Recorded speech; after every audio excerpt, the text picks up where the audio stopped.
Hello everyone, Radhe Radhe. Ekadashi व्रत सर्वश्रेष्ठ व्रत माना जाता है। श्री वामन एकादशी का बहुत महत्व है। आज की वीडियो में मैं आपको वामन एकादशी, जिसे परिवर्तनीय एकादशी भी कहा जाता है, इसकी बहुत ही सरल पूजा विधि में आपको बताऊंगी। वामन एकादशी का दिन हमें श्री हरि विष्णु जी के वामन अवतार की याद दिलाती है। उन्होंने राजा बलि को 3 पग भूमि मांगकर संपूर्ण ब्रह्मांड को अपने चरणों से ढक लिया। तब हमें ये शिक्षा मिलती है कि भगवान के सामने सबसे बड़ा साम्राज्य भी छोटा है। आज का दिन हमें यह सिखाता है कि घमंड नहीं, भक्ति ही सबसे बड़ी संपत्ति है। चलिए वामन एकादशी की पूजा शुरू करते हैं। वामन एकादशी वाले दिन सुबह सुबह अपने कामों से निवृत्त होकर स्नान आदि करने के बाद स्वच्छ वस्त्र पहने। देखिए, एकादशी की पूजा सुबह सुबह की जाती है। वामन एकादशी की पूजा आप अपने घर के मंदिर में भी कर सकते हैं या फिर अलग से चौकी लगाकर भी कर सकते हैं। आप ये पूजा अपनी सुविधा के अनुसार कर सकते हैं। तो आप अगर चौकी पर आप पूजा कर रहे हैं तो पीला वस्त्र बिछा लीजिए, जैसे कि हमने यहाँ पीला वस्त्र बिछा लिया है। अब हम फूलों का आसन देकर यहाँ पर विष्णु भगवान जी की प्रतिमा आपके पास हो तो वो आप स्थापित कर लीजिए, आपके पास मूर्ति हो तो वो आप स्थापित कर लीजिए। आपके पास भगवान श्री हरि विष्णु जी का जो भी स्वरूप है आप उसे विराजमान कर लें। आपके पास लड्डू गोपाल जी हैं तो उन्हें भी स्नान आदि करवाने के बाद आप सुंदर सा श्रृंगार करके उन्हें भी स्थापित कर लीजिए। अगर आप मंदिर में पूजा कर रहे हैं तो वहाँ पर पहले से ही गणेश जी विराजमान है, आपको उधर मूर्ति विराजमान करने की जरूरत नहीं पड़ेगी।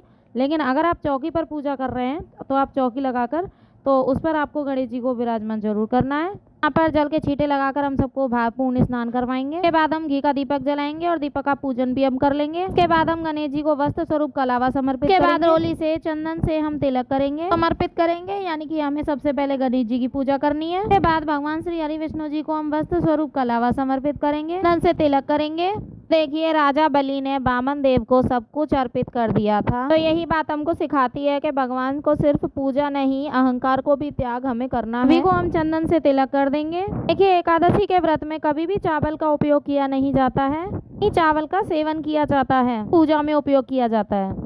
सभी को हम तिलक के ऊपर तिल समर्पित कर देंगे। में भी थोड़े से तिल हम जरूर डालेंगे, क्योंकि जितना तिल चटकते हैं ना उतना ही हमारे कष्टों का निवारण होता है। तिल हम समर्पित कर देंगे, फिर उसके बाद हम फूल समर्पित करेंगे। उसके बाद हम तुलसी समर्पित करेंगे। तो तुलसी आप एक दिन पहले ही तोड़ कर रख लें, क्योंकि एकादशी वाले दिन तुलसी नहीं तोड़ते हैं। फूल और तुलसी हम समर्पित करेंगे। फूल है तो जरूर समर्पित करें, अगर आपके पास नहीं है तो कोई बात, फूल के भी आप पूजन कर सकते हैं। तो अब हम गणेश जी को भोग समर्पित करेंगे। तो गणेश जी को अलग से भोग समर्पित करेंगे, क्योंकि गणेश जी के भोग में तुलसी पत्र नहीं डाला जाता है। और भगवान श्री हरि विष्णु जी को हम तुलसी युक्त भोग समर्पित करेंगे। वामन एकादशी यानी परिवर्तनीय एकादशी को आप खीरे का भोग जरूर समर्पित करें। खीरे के भोग का बहुत अधिक महत्व होता है। खीरे का भोग आप जरूर समर्पित करें। व्रत में खीरा भी खाना चाहिए। वामन एकादशी के दिन खीरे का भोग आपको जरूर समर्पित करना है। उसके अलावा कोई भी ऋतु फल का भी आप भोग लगा सकते हैं। तो एक बात का विशेष ध्यान रखना है कि एकादशी वाले दिन अन्न का भोग समर्पित नहीं किया जाता, ही भोग समर्पित किया जाता है। नहीं तो कोई भी दूध से बनी हुई मिठाई का भोग भी आप लगा सकते हैं। बाद हम दक्षिणा समर्पित करेंगे, क्योंकि दक्षिणा हमारी पूजा में रही कमियों को पूरा करती है। हम धूप दिखाएंगे और फिर हम कथा सुनेंगे। सुनने के लिए हम एक लोटा जल ले लेंगे, हाथ में फूल और तिल ले लेंगे। इसके बाद हम परिवर्तनीय एकादशी एवं वामन एकादशी की कथा सुनेंगे। कथा आप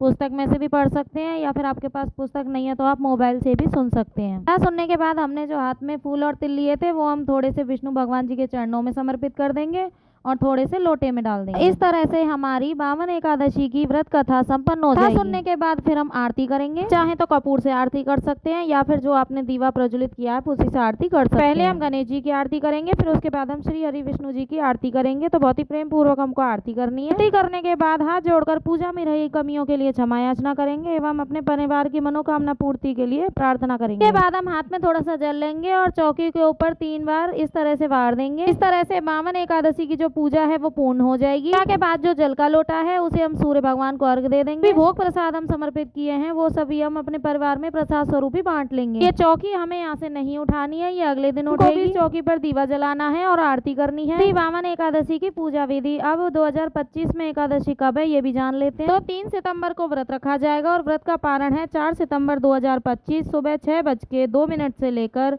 8:36 तक टाइम पे आपको पारण कर लेना है। सुबह सुबह स्नान आदि करने के बाद भगवान श्री हरि विष्णु जी का पूजन करें। आपके पास लड्डू गोपाल जी हैं तो अपने लड्डू गोपाल जी को स्नान कराएं, सुंदर सा श्रृंगार कराएं और उनकी पूजा करें। बाद आप प्रसाद खा के पारण करें। देखिए, शास्त्रों में कहा गया है कि जब हम एकादशी का व्रत पूर्ण करते हैं और पारण करते हैं तब उस समय दान देने से व्रत का फल कई गुना बढ़ जाता है। आप अपने सामर्थ्य के अनुसार दान कर सकते हैं। किसी जरूरतमंद को या किसी ब्राह्मण को भोजन कराना सर्वश्रेष्ठ दान है। आइए इस वामन एकादशी पर अपने जीवन के अहंकार को त्याग कर प्रेम, सेवा और भक्ति के मार्ग पर चलें। एकादशी का व्रत सिर्फ शरीर को भूखा रहने के लिए नहीं है, यह व्रत है मन को प्रभु से जोड़ने का। आज बावन देव हमें याद दिलाते हैं कि चाहे संपत्ति कितनी भी बड़ी क्यों ना हो, सच्चा आनंद केवल प्रभु की शरण में ही है। एकादशी का व्रत आप जरूर करें। अगर आप व्रत ना भी कर पाएं तो आप इस दिन भगवान श्री हरि विष्णु जी की पूजा जरूर करें और कथा जरूर सुनें। आप कीर्तन कर सकते हैं, भजन कर सकते हैं या फिर ओम नमो भगवते वासुदेवाय का जाप कर सकते हैं। विष्णु सहस्त्र नाम का पाठ भी आप कर सकते हैं। के दिन दान करने से हमें व्रत का पूरा फल मिलता है और पाप नष्ट होता है। वीडियो अच्छा लगा हो तो लाइक जरूर करें और मिलते हैं नेक्स्ट वीडियो में। तब तक के लिए राधे राधे, हरे कृष्ण।